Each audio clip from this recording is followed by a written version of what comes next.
Bueno, continuamos la sesión. And I would like to introduce Mr. Charles Eloshway, patent attorney at the USPTO. I think that he has a lot of responsibility in the PPH field. In fact, the USPTO and the Japanese Patent Office are the offices which are pushing more for the PPH. They are really committed with the PPH, and the man behind PPH, well, one of the most important is Mr. Eloshway. It's an honor to the Spanish Patent Office to have you here.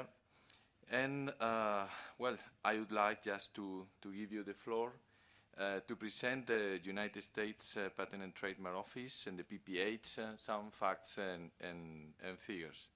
Mr. Eloshway, the floor is yours.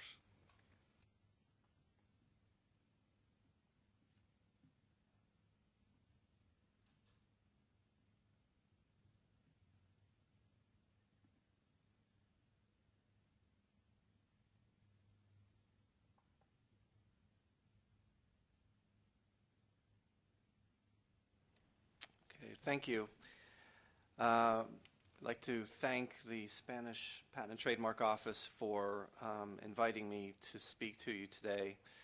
I have a couple of presentations to go through, one on the patent prosecution highway and another on a topic that I think you'll find very interesting, the new patent law that we have in the United States.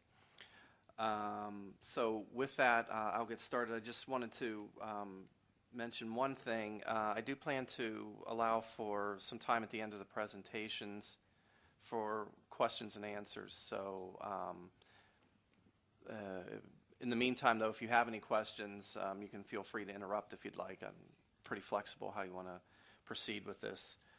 So let's get started. Patent prosecution highway is a part of a larger effort that the USPTO has undertaken in the last 8 or 9 years in the area that I've been primarily responsible for at USPTO, which is called work sharing. Work sharing is a concept that whereby an office seeks to reutilize work that's already been done by another office on a corresponding application. This figure here that I've reproduced comes from the most recent version of what used to be the Trilateral Statistical Report. That report now includes data from the Korean office and hopefully someday from the Chinese office. The figures here are application flows from a couple of years ago. That's just the way that the trilateral data is compiled and then reported. But nonetheless, it paints the picture that puts the work sharing concept in context. You'll see here that these are cross-filed applications between the four areas. And you'll see that the United States receives a significant proportion of cross-filed applications having the original filing in one of the other three jurisdictions. If we could find a way to harness that work that's already been done on these applications, you can see that that would translate into a significant efficiency gain for us at USPTO in terms of examination. Patent prosecution highway, I think this was already discussed in the previous presentation. I'll go through a little bit of the history just so that you're aware of how this came to be. It was initially based on a concept proposed by the JPO.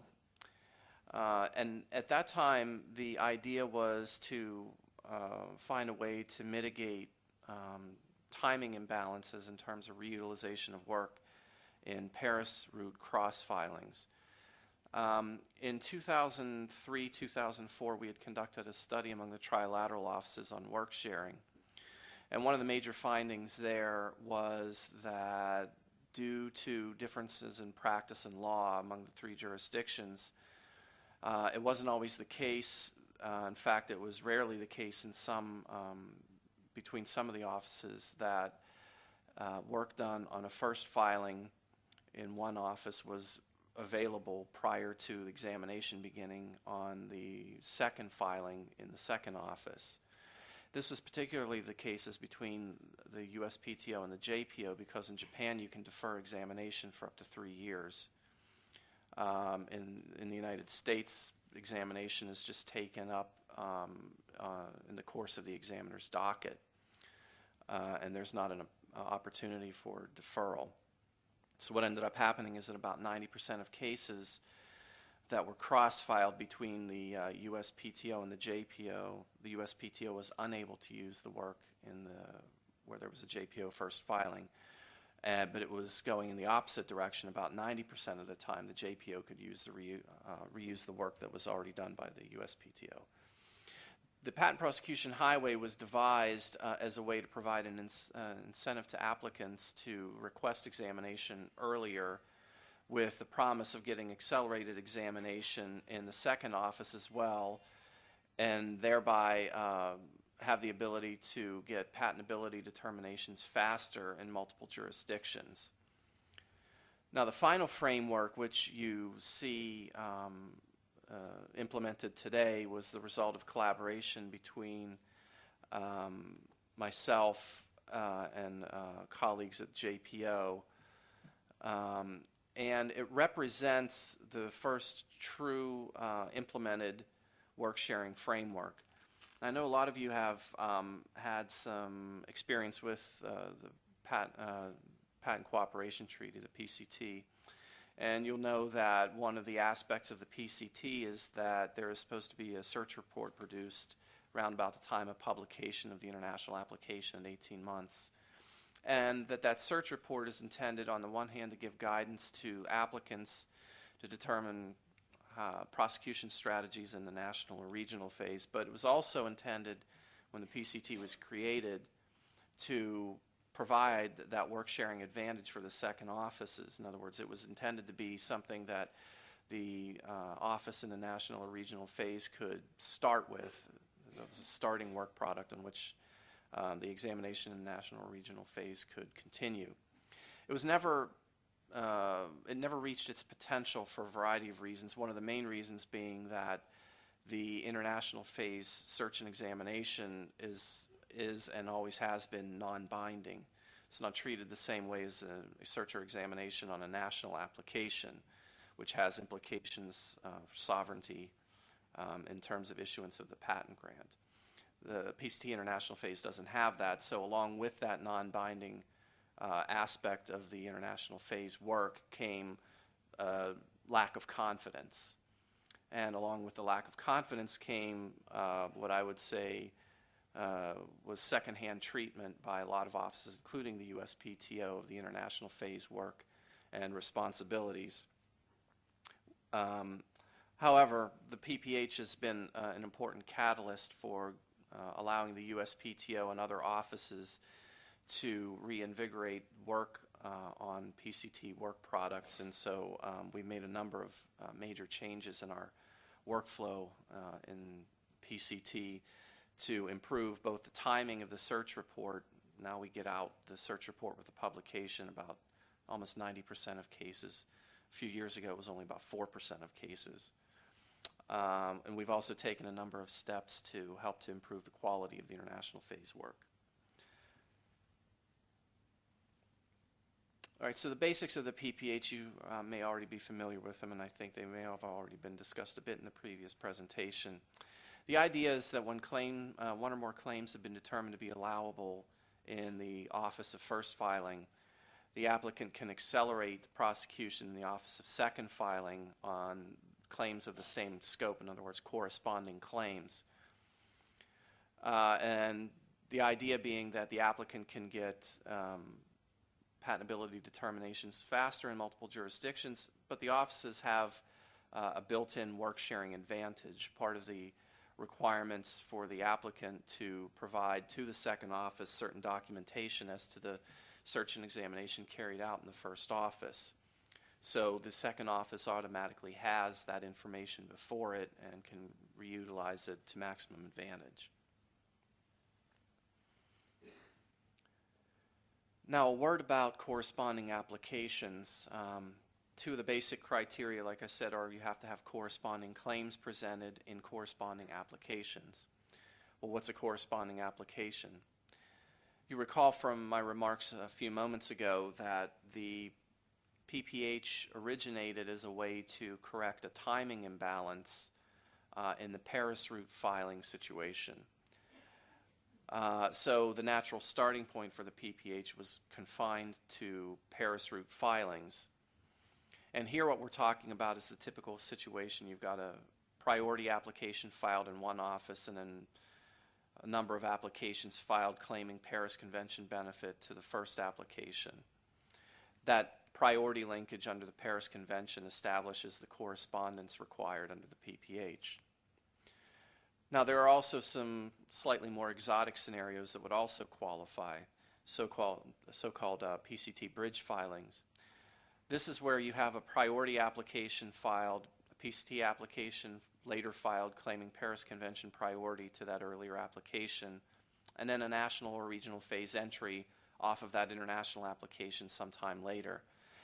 And what qualifies here is the acceleration of the national or regional phase application on the basis of an indication of one or more claims allowable in the priority application, not in the PCT international phase, but in the priority application.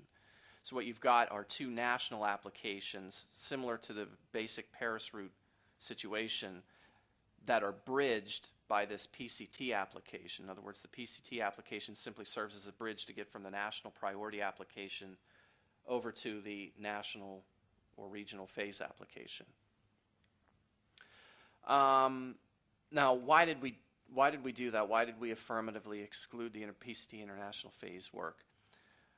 Well, part of it, as I mentioned, is historical. We were confining our work to the Paris route situation because that was the focus of the PPH originally. The other aspect was, as I mentioned earlier, we simply didn't have a lot of confidence in the PCT international phase work because of its non-binding character. We didn't think, we didn't have the same amount of confidence in it that we had in the search and examination work done by a national office as the competent authority to issue patents for that jurisdiction. However, looking ahead, at least from the USPTO perspective, looking ahead, we saw that we were going to have to start including the PCT at some point, and we were very open to it. It was just a matter of, on the one hand, timing, and on the other hand, convincing other partners that that was the direction that the PPH needed to evolve in. So, kind of leading in that direction, what we decided to do was, in our partnership with the EPO on the PPH, was to allow for accelerated examination at the USPTO on the basis of a positive treatment given to claims in the Extended European Search Report. The EESR, in almost all respects, mirrors the character of the search and written opinion conducted in the PCT international phase. So we thought it might be a useful test platform to see what the possible usage of the PCT international phase work might be. So as it happened through our collaboration with the EPO and the JPO, we finally did manage to cross that bridge and start including the PCT international phase work from January of last year. We've since added a number of other offices, including the Spanish office. And the idea here is that a positive written opinion, search report and written opinion, or preliminary examination report will qualify to allow acceleration in the national or regional phase application.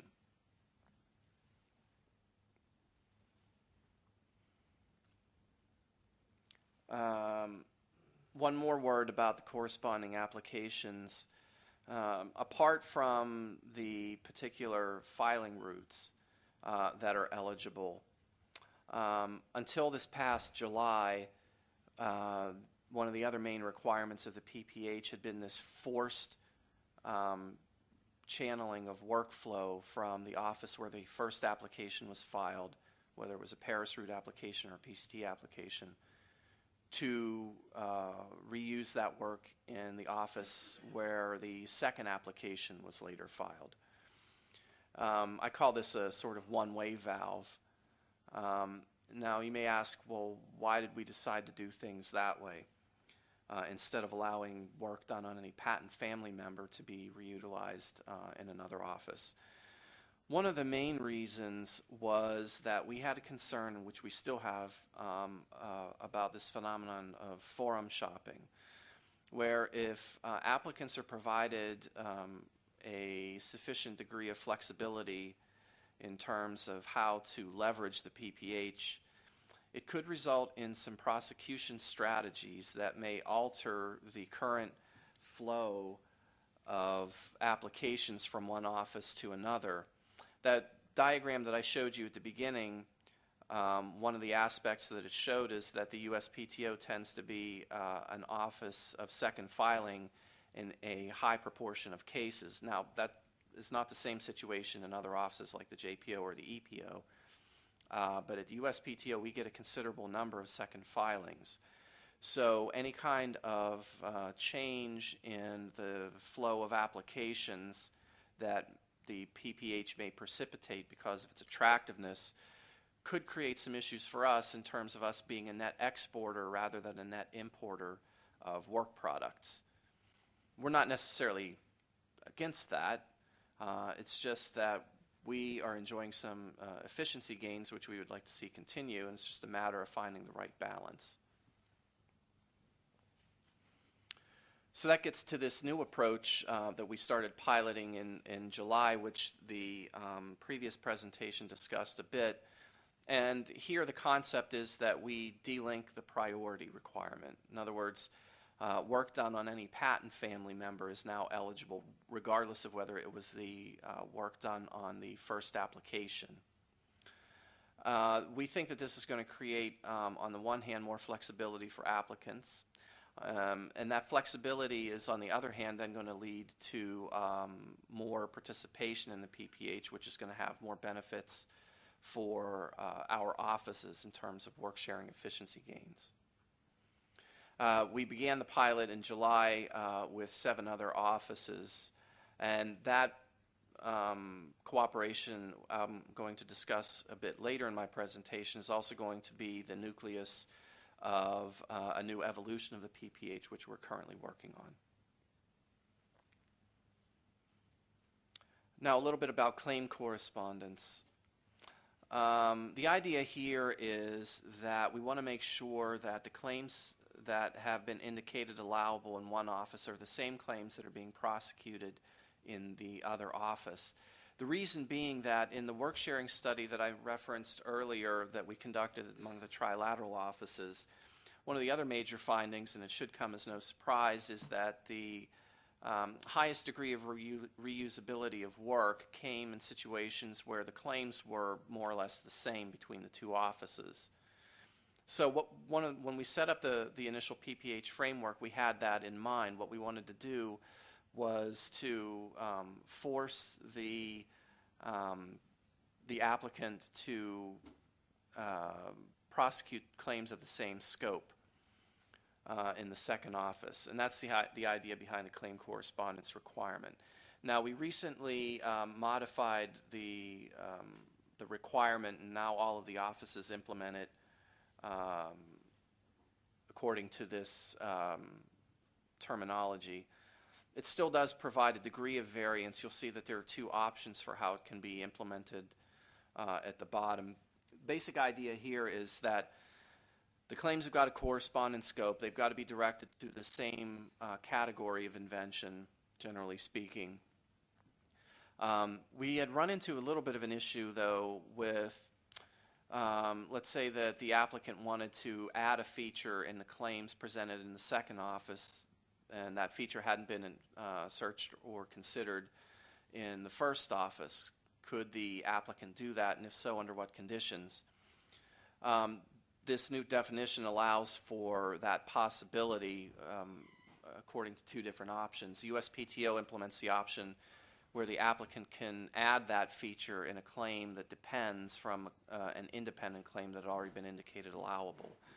The reason for that is that the examination practice and the productivity system, productivity tracking system at the USPTO is such that we had a lot of concerns about allowing the applicant to put the feature in question in the independent claim. We thought that it would contribute to more work for our examiners rather than less work, which is kind of the objective here for our office, which is the reason why we decided to implement it this way. Nonetheless, we have implemented it, and we think that it does provide a sufficient degree of flexibility, but strikes an appropriate balance as between that flexibility and the work-sharing gains that we want to maintain.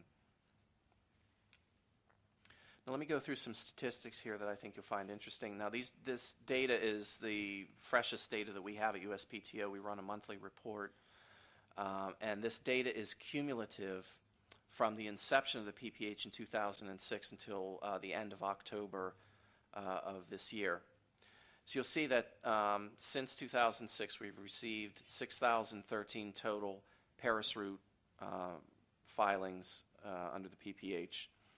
The overwhelming majority of those are based on first filings at the JPO, and then they fall out in order from the Korean office, the UK, the EPO, and then some of the smaller or medium-sized offices. We haven't yet received a Paris route filing that originated with the Spanish office, but I understand that that's probably not going to be entirely unusual given the filing scenarios that applicants tend to use in the European context. This is a graph showing the uptake, cumulative uptake of PPH requests. You'll see the general upward trend, and this is very encouraging.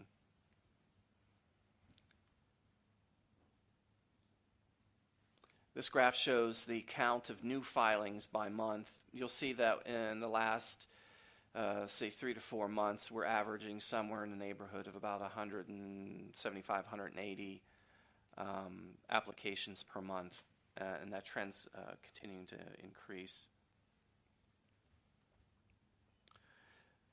This gives the count of new filings by month, but also by region. So you see that we have Europe, Australia, Japan, Korea, and the UK. This is basically to capture some of our major trading partners individually or by block.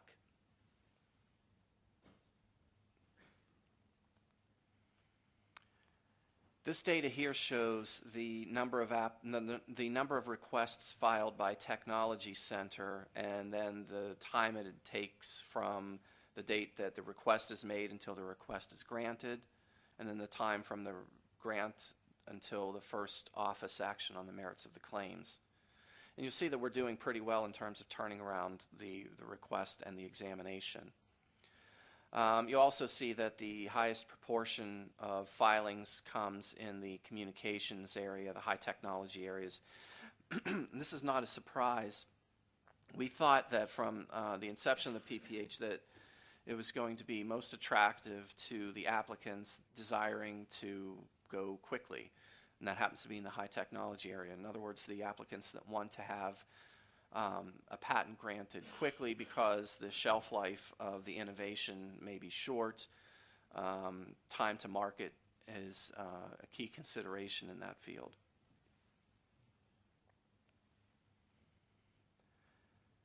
Now this information here breaks down the what happened at first action for the requests that have proceeded to the examination phase.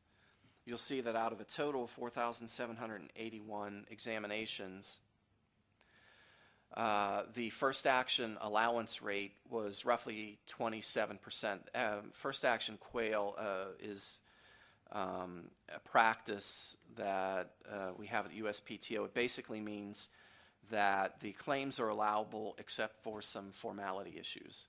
So we count that effectively as a first action allowance. So the first action allowance rate for the Paris route filings is about 27%, which is, I think, about double our overall first action allowance rate.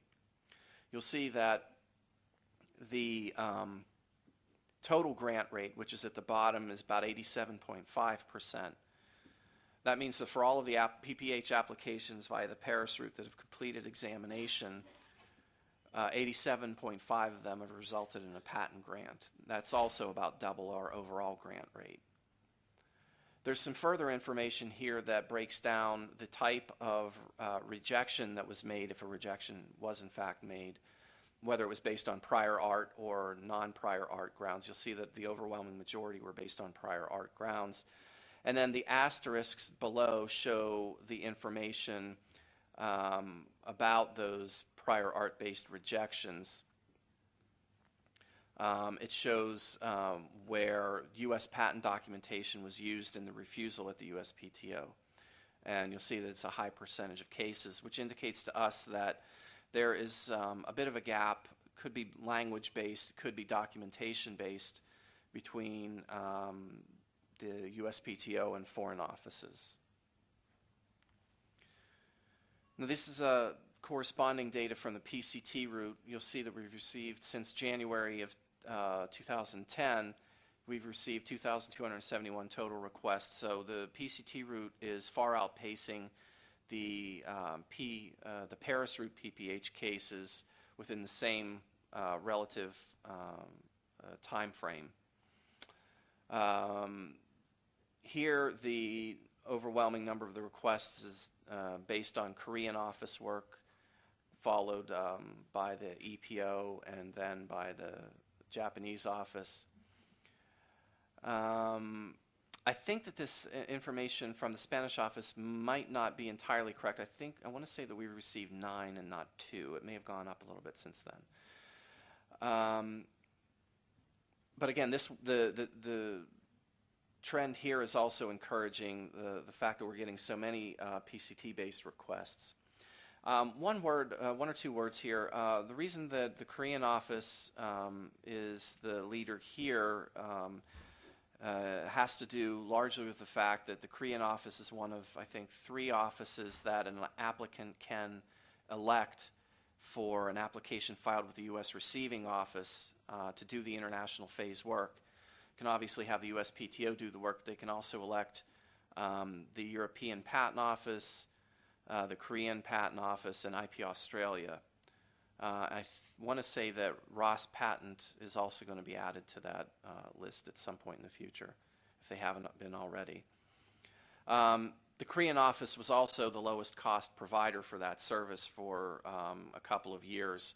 So U.S. applicants would take advantage of that, plus the fact that they do a pretty good job in some of the high-tech areas. So the applicants would use the Korean office to do the international phase work, and then when it would return to the national phase in the U.S., we could capitalize on the Korean work. One other word here. So you see the asterisk by the USPTO. One of the other aspects that I referred to in my remarks a bit earlier about our engagement on the PPH, and specifically on the PCT route, is one of the benefits it had was getting us to focus on doing our work better in the PCT international phase.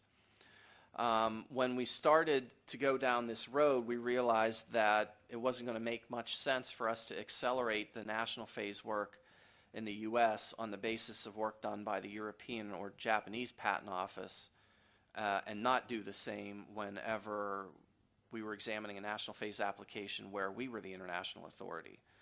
So that's what this asterisk by the USPTO is about, is that as a result of including the PCT in the PPH, we had to begin accelerating our own national phase work based on our own international phase work.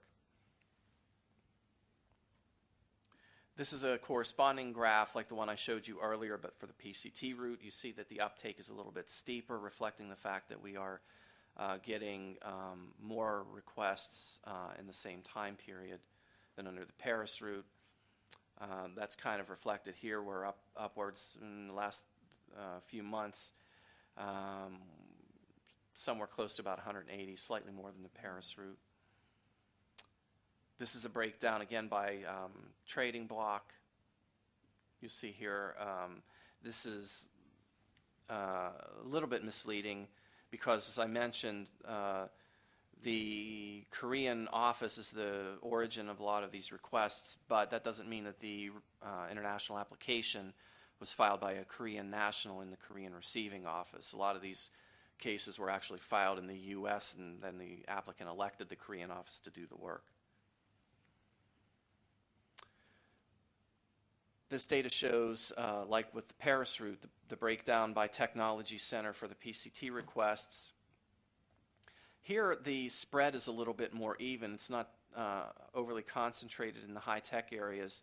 I think this is reflective of the fact that you've got a 30-month period within the PCT, which helps to capture applicants in other technology areas that may not be so interested in going fast, but they take advantage of the 30-month time frame, and then when they do want to go fast, then they enter the PPH. This information breaks down the first action, what happened in first action and the overall grant rate, same as with the Paris route. You'll see here that the first action allowance rate is rather interestingly somewhat lower than the Paris route. It's only about 21%, 21%. It's about maybe 7 percentage points lower than the Paris route. That's interesting for a couple of reasons. Number one, I would have expected it to have been higher than the Paris route, reflective of the fact that a lot of the offices on whose work our requests are based have invested a lot of resources and devote a lot of energy to PCT International phase work. I'm not exactly sure what accounts for the gap. One of the things that could explain it is that we simply have more data for the Paris route, so that over time this data is going to reach a similar equilibrium point. You'll see here that the overall grant rate, though, is a little bit higher. 92.5 or 93%, as compared to about 87.5%. Again, that could have something to do with the fact that we've got more data for the Paris route, so over time those things are going to level out a bit. And this is the cumulative stats combined and by technology center. Again, you'll see that the concentration tends to be in the high technology area. That's 2,400, 26, and 2,800. Although we have gotten a considerable number, especially since we've opened up the PCT route, we've gotten a considerable number in the mechanical technology area, 3,700, and chemistry, which is 1,700. You'll see that the graphs are tracking each other, generally speaking. Again, that's very encouraging. Now, I've included this slide here by way of comparison. One of the criticisms that we've heard from time to time is that, oh, well, you've only gotten, a relative handful of PPH requests if you consider that USPTO gets about 500,000 applications filed a year.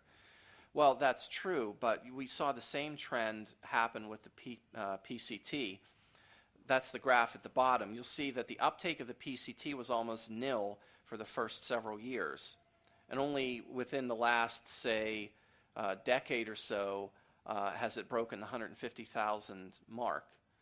Well, we're already at 6,000. Well, actually, if you count the PCT route, we're over 8,000 total requests in the last 4.5 years, 5 years just at USPTO. So I think that you see a similar dynamic here. And again, the trend is very encouraging. Now, some more useful data and information for you.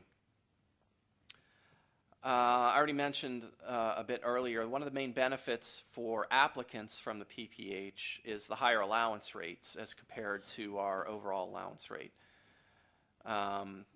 For all cases, and this is as of September 2011. By the way, we have this kind of neat data visualization center on our website. It's got these speedometers, looks like a car, and it shows data in visual form like that for a whole range of metrics that we keep track of. One of them is allowance rate.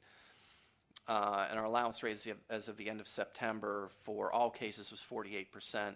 And you'll see that the PPH is about doubling that.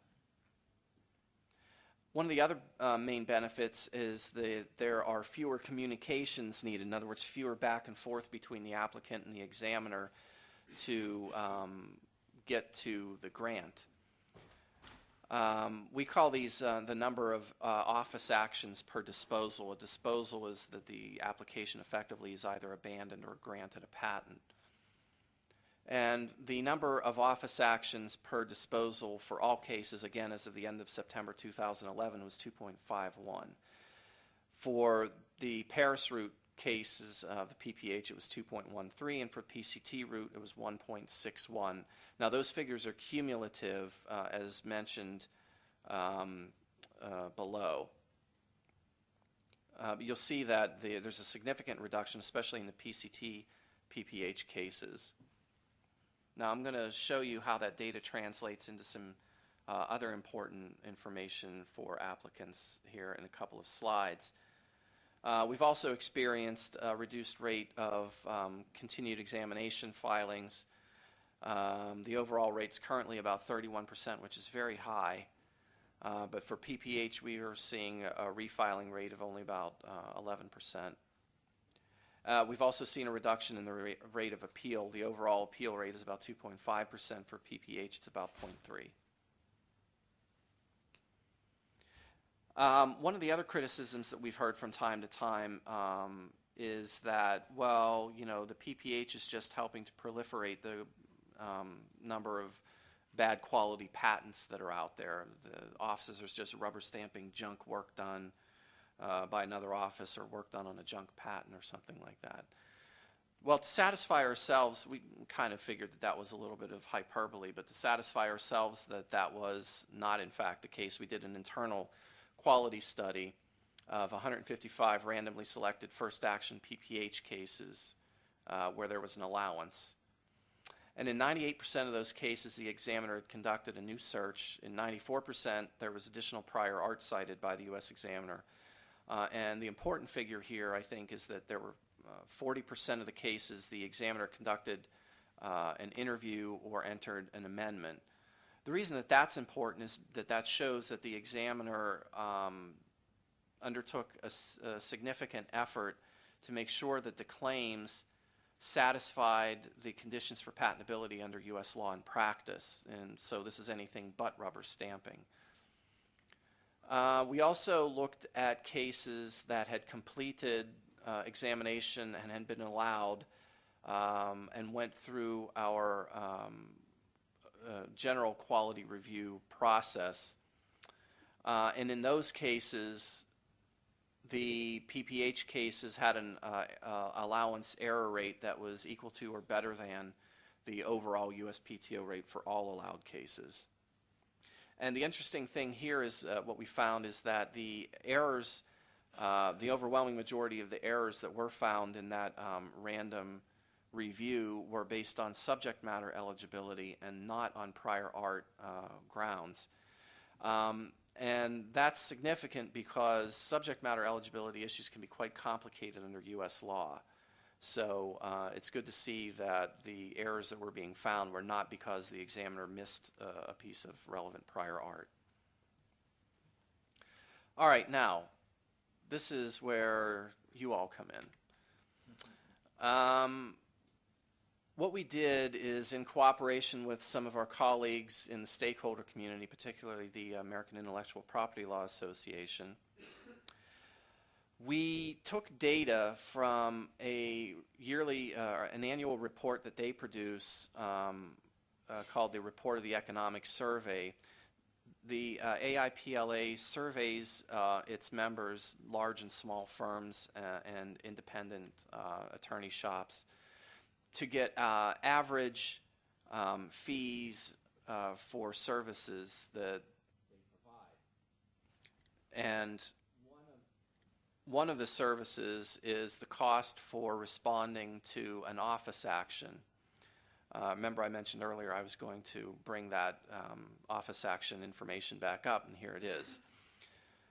According to the AIPLA report from 2011, the average cost for responding to an office action of minimal complexity was about $2,086. So figure that the average cost savings per action avoided from using the PPH is $2,086. So you're already coming out ahead.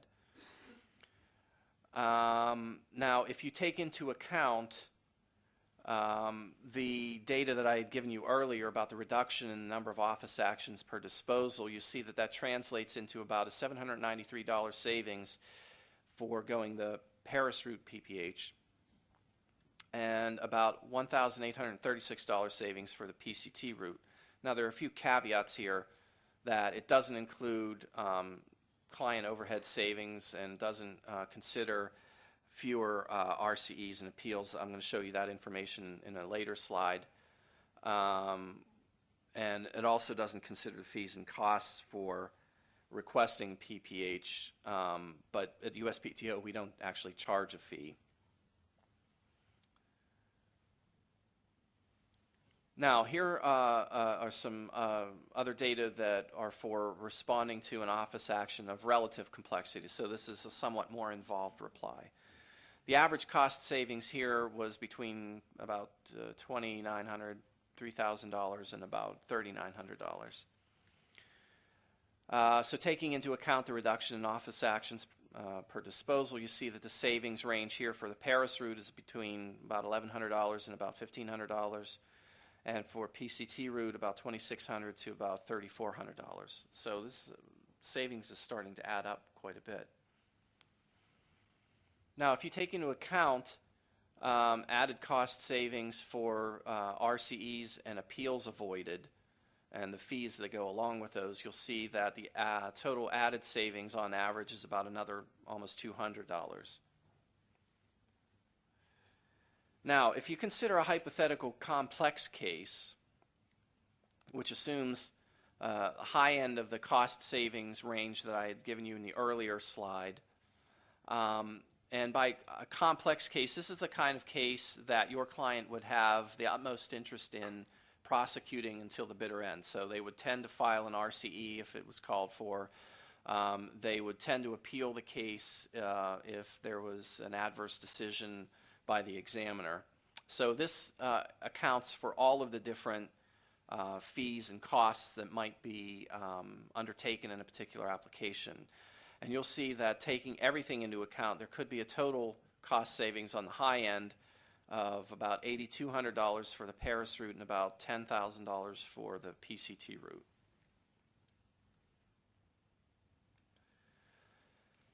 Just a few words about what we're planning on doing at USPTO. The head of our office, Undersecretary David Kapos, is a big fan of the PPH.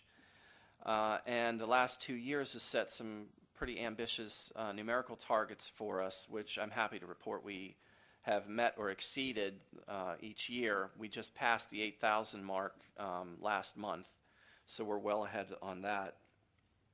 The current target for 2012 is to achieve 400 or more requests combined per month.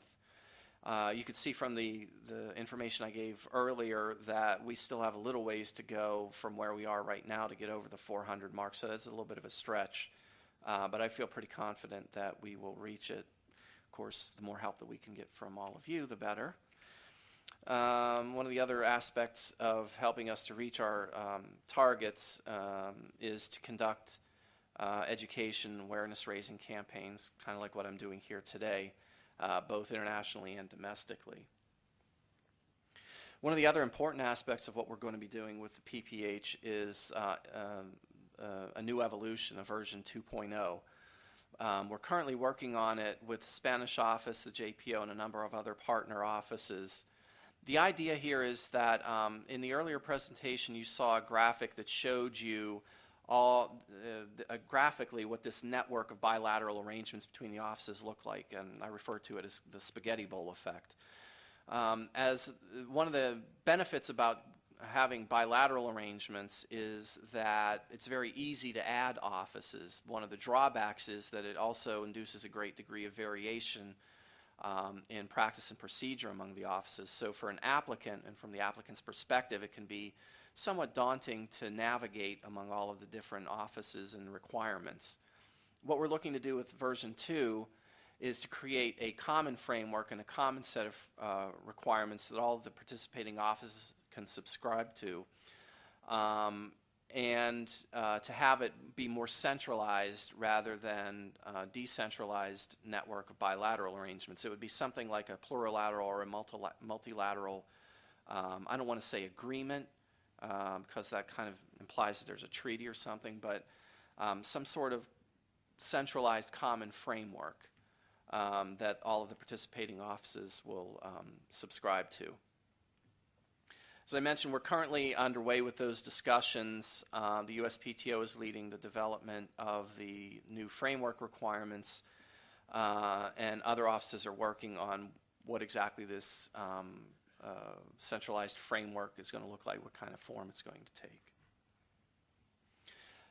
This slide gives you some useful information. You can find we have a dedicated page on our website for the PPH. It's got frequently asked questions. It's got an informational video. We have a downloadable brochure, which is similar to the one that's on the table here. And we also have a question and answer feedback email box. And that concludes my presentation on the PPH. I'd be happy to take any questions that you may have before moving on to the other presentation on the American Invents Act. Thank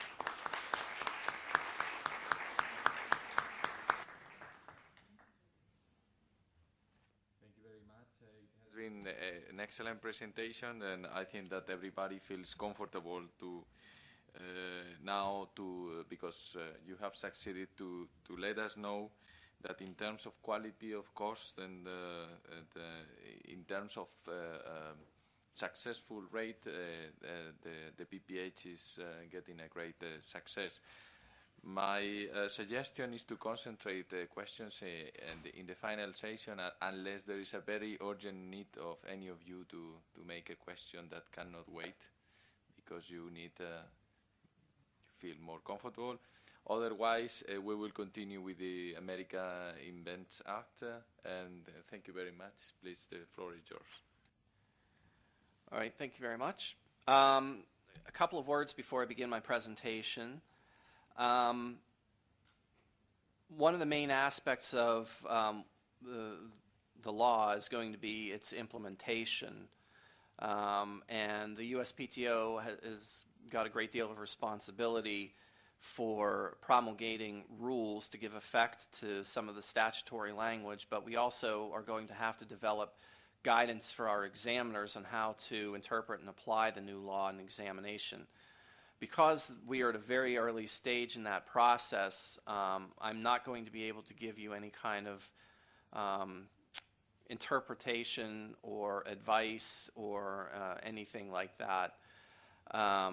I'm just going to try and stick to a basic factual presentation of the information.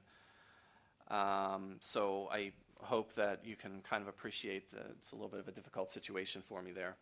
I also am by no means an expert on all of the different aspects of the law, so I will try my best to answer what questions that you have. Hopefully I'll be able to answer all of them, or at least most of them.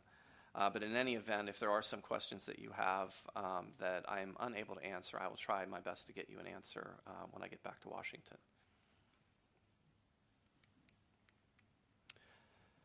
So I'm going to go through several different aspects of the impact that the AIA is going to have in the U.S. I'll give you some basic background on the goals of patent reform and some history that led up to the enactment of the AIA, some of the features of the new law, what's not addressed, and then what we're doing at USPTO in terms of implementation.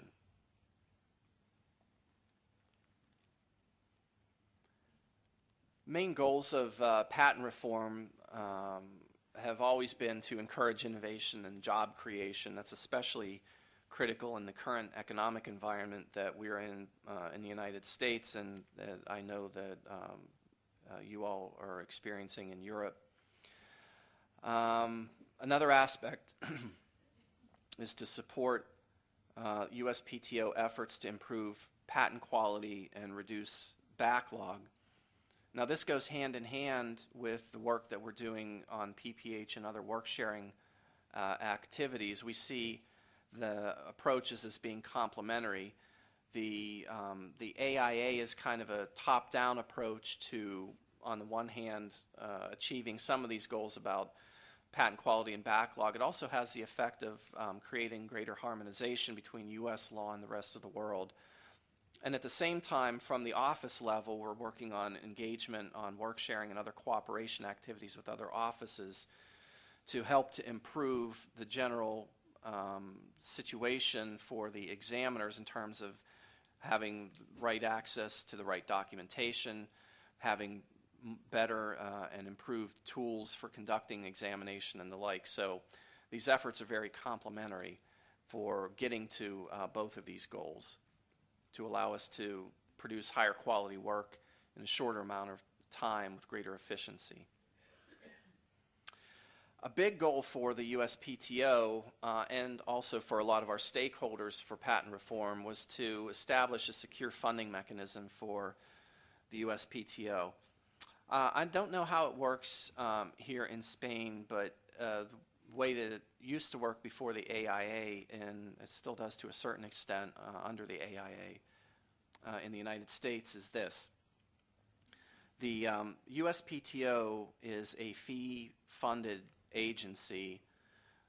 We charge fees for the different services we provide in the patent granting process. But the problem is that the fees that we collect go into the general treasury, and then our Congress every year appropriates to us the amount of money that they feel that we need to operate. But that decision is also made taking into account all of the other priorities that Congress has with regards to the federal budget and things like that. So the USPTO is but one small portion of a budget that includes billions of dollars for defense, for maintaining weather satellites, for making sure that roads and bridges are taken care of, and those sorts of things. So there are a lot of different and competing priorities that Congress has. The upshot of it is that many times Congress did not appropriate to us the amount of fees that we had collected, so we were operating at a relative shortfall. Because of that, we were unable to make the kind of business decisions that a fully funded organization would be capable of making. So for instance, we were chronically short-staffed for the number of applications that we were receiving on a year, which we were experiencing and continue to experience about a 5% growth rate year over year. If you don't maintain the appropriate amount of examiner staffing to account for attrition and account for the increases in filing, you quickly fall behind, and that was the situation that we were in up until the last couple of years, where our backlog kept growing, and we were over 1 million, I think, applications in the backlog. Under the AIA, things have changed a bit, and we're hoping that they're going to continue to allow us to have access to all of our fee collections. One of the other goals of patent reform is to provide greater certainty in patent rights for the benefit of applicants and for also to get to the goal number one, which is to encourage job creation and innovation. The more certain, the more stable the patent rights are, the better positioned that businesses are to make strategic decisions on how to most effectively use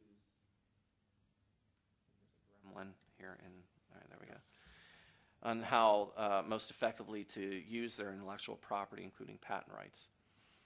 One of the other goals was to provide less costly, time-limited administrative alternatives to litigation. You're probably aware of the fact that we're, shall we say, a litigious society in the United States. Patent litigation is no exception. And for a number of years, applicants have been interested in finding a way to get out of court into some sort of administrative process to sort out patent disputes. And the AIA does provide some alternatives in that respect. This is a brief history of how we got to where we are.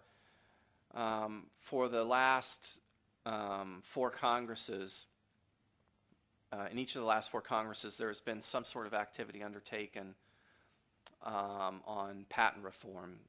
Began with some hearings and a report by the Federal Trade Commission, National Academy of Sciences, on things that they viewed were wrong with the patent system that should be corrected.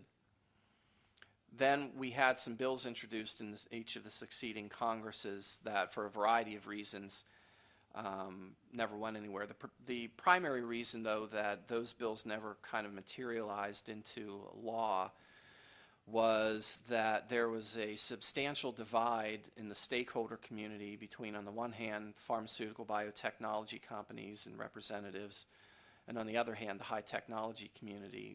They just had very divergent views of what patent reform ought to do, the consequences of it, and just couldn't come to any real agreement on some of the major provisions. Another reason why things, I think, didn't go anywhere is that the focus at that time was primarily on litigation reform measures, damages, issues like venue, injunctive relief, and those kinds of things. As it happened, the courts were very active in this time period, and I think that contributed to a lack of activity in Congress. Between the Court of Appeals for the Federal Circuit and the U.S. Supreme Court, most of those litigation issues had been definitively addressed, and I think addressed in a way that satisfied the overwhelming majority of the stakeholder community in the U.S. Now, in 2010-2011, we had another set of bills introduced, companion bills in both the House and the Senate. And it became evident early on that these bills had real potential to emerge into a law.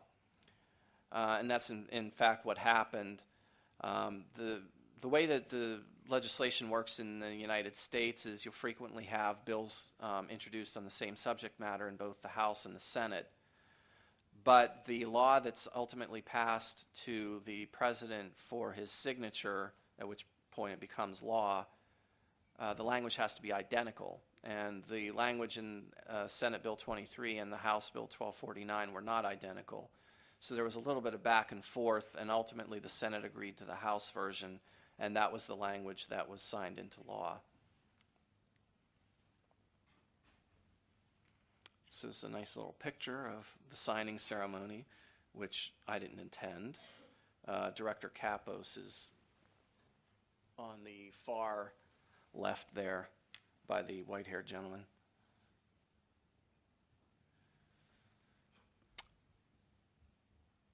Now, this is a list, and I'm going to go through each of these in the presentation. These are some of the key provisions. Obviously, I couldn't include everything.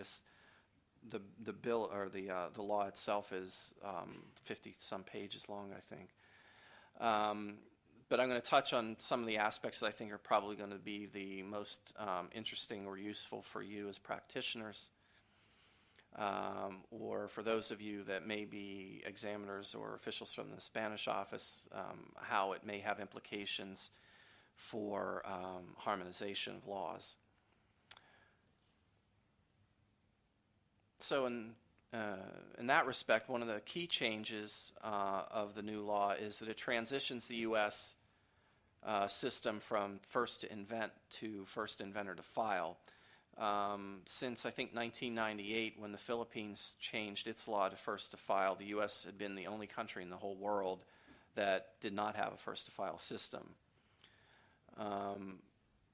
Now, I say transitions because this has not become effective yet. There was an 18-month effective date provision in the law for this. So this provision won't become effective until, I think, March 2013. And then that's going to create all kinds of fun for us at the Patent Office. Because along with that come a whole bunch of corresponding changes to how prior art is determined, and also the relationship with the one-year grace period, which is maintained under the AIA, but in a significantly different fashion. I wanted to talk a little bit about it because I think it's important both for harmonization purposes and also important for you as practitioners to understand some of the mechanics. Again, this is without providing any kind of interpretation or guidance, just sort of a factual overview of the provisions. So basically speaking, the U.S. is going to have a first to file system 18 months from now with a 12-month grace period counting backward from the filing date, during which a disclosure by the inventor will not count as prior art. This is a typical grace period situation. Now, the one twist is that there's also a provision which says that if the inventor discloses first within the grace period and then later files, any intervening publication, disclosure, or filing by a third party independent of the knowledge gained from the earlier publication in the grace period does not count as prior art. So effectively, the first publication shields the inventor against intervening publications or filings by another as becoming prior art.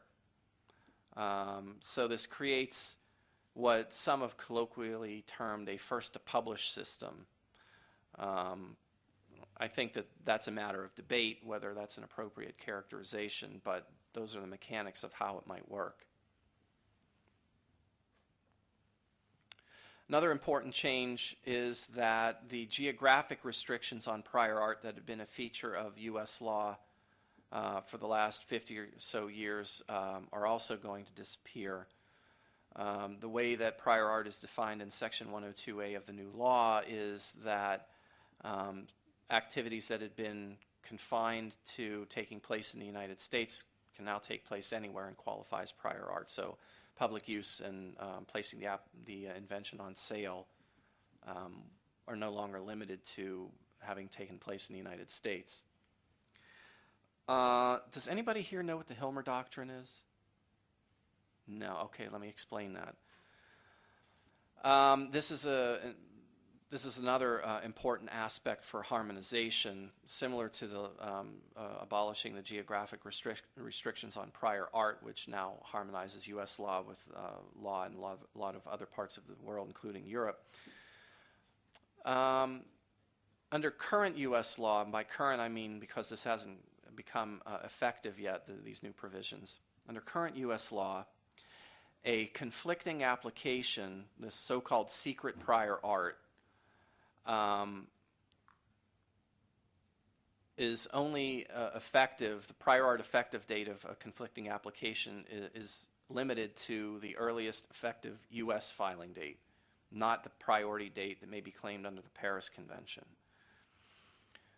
This is not the case in, I think, just about every other patent system in the world, where the filing date for a conflicting application goes all the way back to any claimed priority date under the Paris Convention. What this has the effect of doing is reducing the amount of potential prior art that can be applied against a pending U.S. application. The AIA statutorily overrules the Hilmer Doctrine and says that conflicting application prior art effective date goes back to the earliest either U.S. Filing date or any priority date claimed. So it puts U.S. law on more equal footing with the law in other countries, and like I said, overrules the Hilmer Doctrine. One of the other aspects of first to file is that we also now have to establish derivation proceedings. These are provided for in law. Our Board of Appeals is going to have to administer this. Obviously, this is something that we've not had any experience with, because under a first to file system, we don't have derivation per se, a derivation proceeding per se. We've got interference practice, which is different and a little bit more complicated, but could help to serve as at least a foundation on which to build the proceedings we're going to have to administer. The idea is the same as it is in Europe, that if you've got an earlier filing by one that derived the information from the true inventor, then you can implement a derivation proceeding to sort out who's entitled to the patent. One of the other main features of the first to file system is that we now have an expanded defense to infringement based on prior use, so-called prior user rights. Under our current law, prior user rights were limited, the prior user defense was limited to patents involving business methods.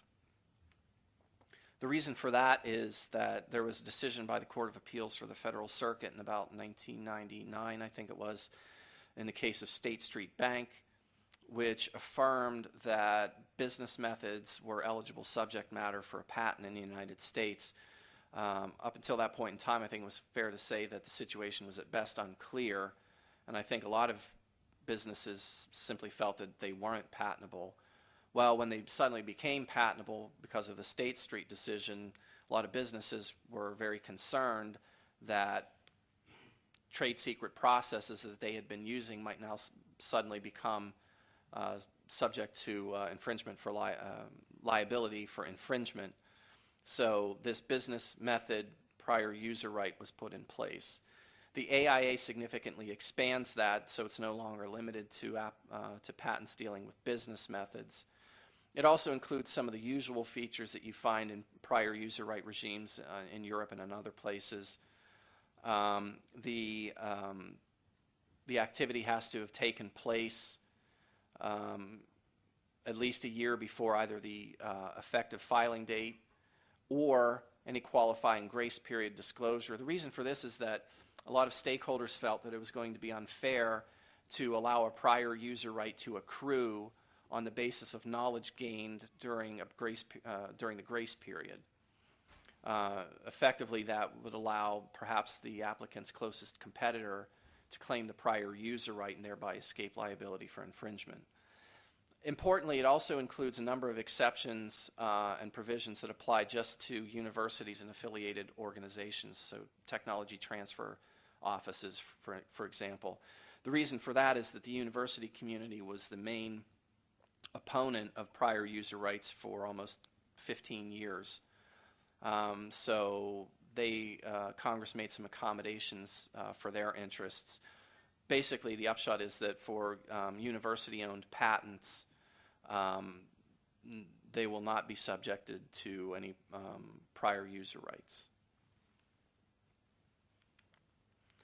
The AIA also establishes a new inter-parties review process to replace the current inter-parties re-examination proceeding that we have. In the process, it also changes the threshold for review from a substantial new question of patentability to a higher threshold of reasonable likelihood that the requester would prevail. This goes into the new procedure goes into effect a year after enactment, so that would be next September, and those reviews will be adjudicated by the Patent Trial and Appeal Board.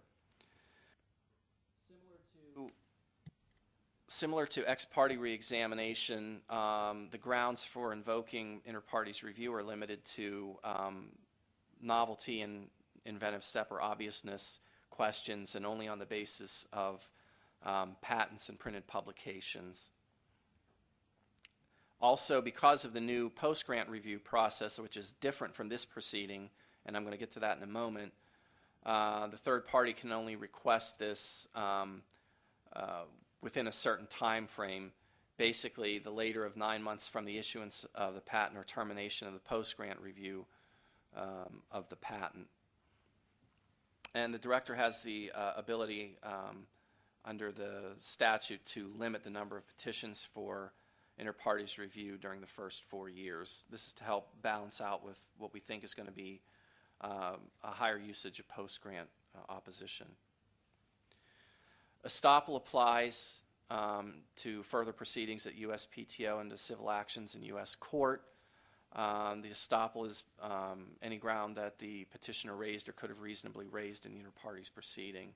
This is to prevent sort of double dipping, and subjecting patent owners to multiple proceedings opposing the patent.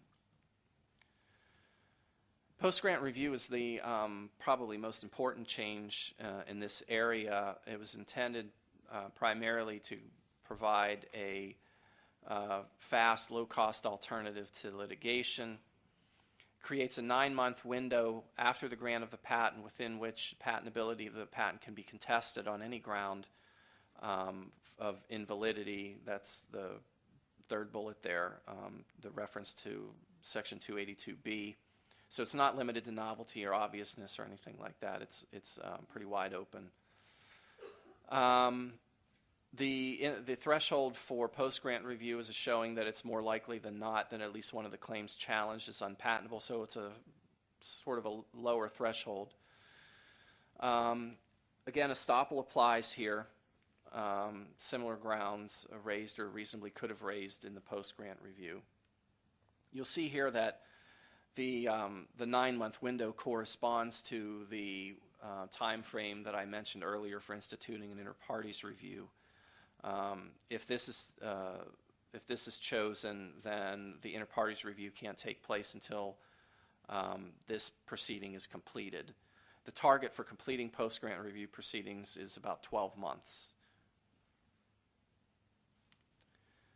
The AIA also provides for pre-issuance submission of information by third parties. We had a very limited practice under our current law for allowing third parties to provide information that could be considered during the examination of a pending application, but the restrictions on it were such that it was almost never used. This new procedure allows for a bit more opportunity for third parties to provide information, but it also provides important protections for both the applicant in terms of not being subjected to any kind of abuse, and also some protections, not necessarily protections, but some procedural safeguards for the USPTO so that our examining operations aren't unduly impacted. I'm not going to go through all of the different aspects of it. You can take a look at the slides later if you like. I mentioned earlier one of the big things for the USPTO from patent reform was to get some better control over our revenues. So one aspect of that is that the USPTO now has what's called fee-setting authority. I mentioned earlier that the USPTO is a fee-funded organization. We charge fees for the services we provide, which it's supposed to provide our operating revenue. One of the aspects, though, of the prior law was that a lot of the fees were not set by the USPTO. They were set by Congress in statute. And that had a number of effects. Number one, they're not easy to change. It's up to Congress to change them. Number two, they didn't always reflect the actual costs incurred by the USPTO in performing the particular service. In particular, with regards to filing fees and then maintenance fees, the way the USPTO fee structure was set up, and it was similar, I think, to a number of other countries that I think some of which have since changed their fee structure, is that there was a low cost of entry, meaning that the filing fees were low, and that was then subsidized by higher back-end fees in terms of maintenance fees. So there's a low cost of entry into the system for applicants that was subsidized on the back end by maintenance fees. The problem is that not all applicants end up being granted a patent, so you may never see the maintenance fees for those proportion of applications. And then not all patents that are granted are maintained for the full 20-year term. So there is always a little bit of a deadweight loss there between the subsidy and the work undertaken for all of the applications. Now, under the new law, the USPTO has some fee-setting authority where certain fees have been established in statute, but the USPTO has the ability to change them by going through a process, meeting with the Patent and Public Advisory Committee, and then allowing Congress an opportunity, like a 45-day window, I think it is, for any kind of opposition to the fee that we want to reset. There's also a provision for a micro-entity fee reduction, 75% fee reduction. That's defined in the statute. Importantly, it includes universities and nonprofits. Here are some key dates for when certain things go into effect in the immediate term. You'll see that we've implemented already this prioritized examination, or so-called Track 1, which allows an applicant to accelerate examination. This is not PPH, this is a different kind of acceleration, for a fee of $4,800, reduced by 50% for small entities. In November, November 15th, we implemented an electronic filing incentive where we charge an additional $400 fee for paper filings. This is to get people to use electronic filing more. That benefits our processes quite a bit. It makes everything a lot easier for us, and we don't have to go through a lot of costs and delays in scanning papers into electronic form. The AIA also provides for supplemental examination. This allows a patent owner to effectively inoculate themselves against charges of inequitable conduct by submitting information for consideration or reconsideration by the USPTO. The USPTO then issues a certificate on the basis of the finding from that supplemental examination. And like I said, it has some tie-in to inequitable conduct proceedings. Another interesting feature, it's not among the most important, but it's kind of interesting. Under U.S. law in Section 112, we have a requirement that as part of the disclosure, the applicant has to disclose the best mode or the best manner for making and using the invention. This became somewhat abused practice, though, in terms of invalidity litigation. So as a result of that, it remains under the new law, it will remain a ground for denying a patent in ex parte prosecution before the USPTO, but it cannot be raised as an invalidity, a ground for invalidity. In effect, the practical effect of this is going to be to abolish the best mode requirement, because I was an examiner for about 11 years. Neither I nor anybody that I know of ever had any case in which best mode was ever an issue during examination. Now, some topics omitted from the AIA: damages.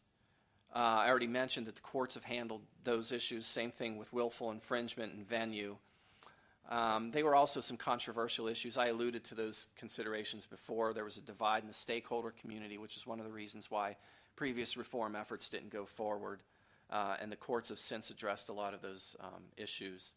Now, in terms of implementation, we have a dedicated website which is provided here, and it lists details and updates on what we're doing, what's going to be coming down the road, education and outreach events like the one I'm doing today, and also an opportunity for stakeholders to provide some input.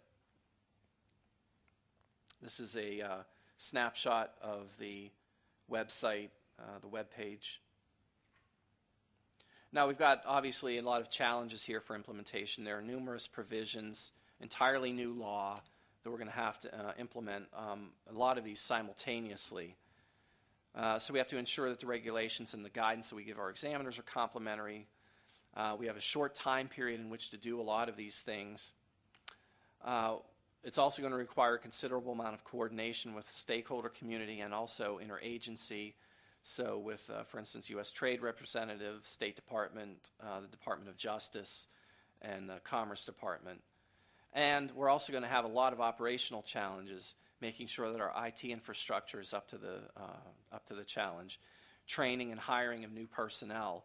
I understand that we're looking to hire something like 1,000 examiners this year. We're also going to be hiring about 100 or so board judges just to handle the volume of work that we're going to have under the new law. This is a schematic of what our implementation task force looks like. We have a coordinator and then a core team and then several working groups from different business units at the USPTO, all collaborating to make sure that the implementation takes place effectively and efficiently. This is a chart showing the enactment time frames for the different things. I'll leave that to your reading.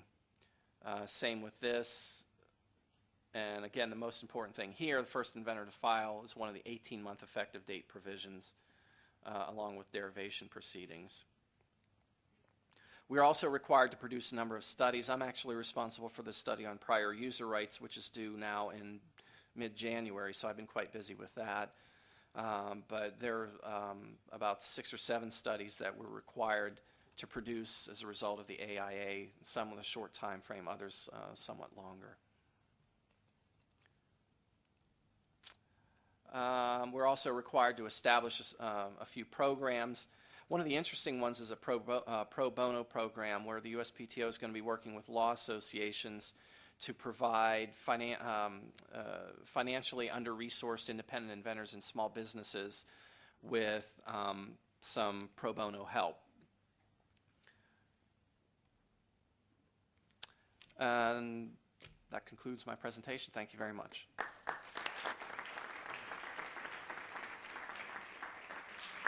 Thank you very much for the presentation. I think that it opens a big challenge for the USPTO, and hopefully this will help to reduce the 1 million backlog. That it sounds a very impressive amount.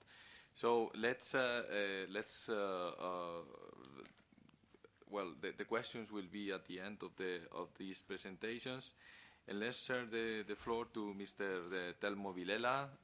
He is member of the... Bueno, voy a cambiar al español. Es miembro del Consejo de Administración del Instituto Nacional de Propiedad Industrial de Portugal, con los cuales nosotros tenemos el placer de tener excelentes relaciones y tener un acuerdo PPH. También es miembro del Consejo de Administración de la Oficina Europea de Patentes y tiene una larga experiencia tanto en el sector público como también en el sector privado. Y bueno, la palabra es tuya.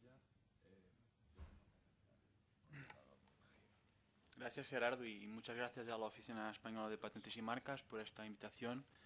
Es para mí un placer enorme de estar aquí con vosotros. Yo voy a hacer una innovación porque mi presentación está redactada en inglés y yo intentaré hacerla en español, con la condición de que me perdonen los errores, las tonterías que pueda decir en español, y estoy cierto que al menos 1 o 2 nuevas palabras yo voy a añadir al diccionario español en mi presentación, y por eso mis disculpas.